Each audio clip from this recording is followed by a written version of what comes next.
Good evening, this is Stephen, and I'm going to talk a little bit tonight about how this class and how audiovisual translation is making me a better translator overall. I think in large part it's kind of helped me to expand what I consider translatable. I've been working strictly with texts. You're basically dealing with just the words in translation, and getting the meaning to transfer over as best as possible from one language to another.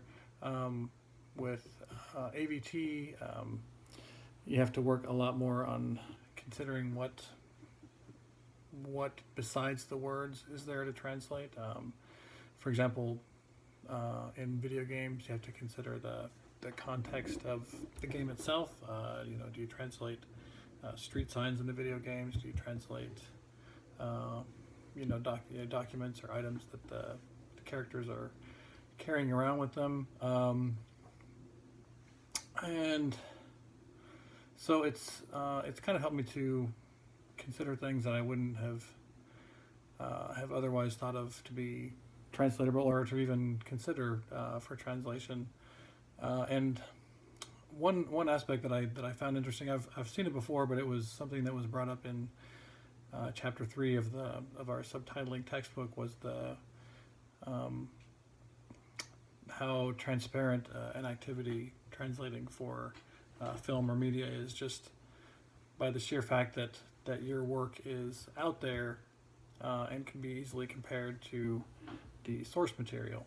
So a native speaker of the language who is watching your subtitled work can immediately critique what you're doing, because they have access to the source material, the source the source film or whatever the work is, and they can use that to compare and contrast with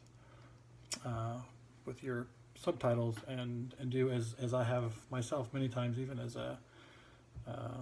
as young as 10 or 12 years old, living in Mexico. I remember going and watching movies in the American movies subtitled in Spanish, and would frequently, at least in my own mind, criticize the efforts of the subtitlers. So it's really kind of putting yourself out there, and it's also kind of, this class has helped me realize that, because the reason I criticize it a lot, I think, is because I thought I was looking for a kind of a word for word translation of what was going on the screen, and not so much wasn't so much aware of the time constraints, how long subtitles can stay up there, what exactly you would want to include in a subtitle, be it for example, all my whatnot that I'm doing in this video. That sort of thing is part of the audio, but not necessarily something you would want to include in a subtitle.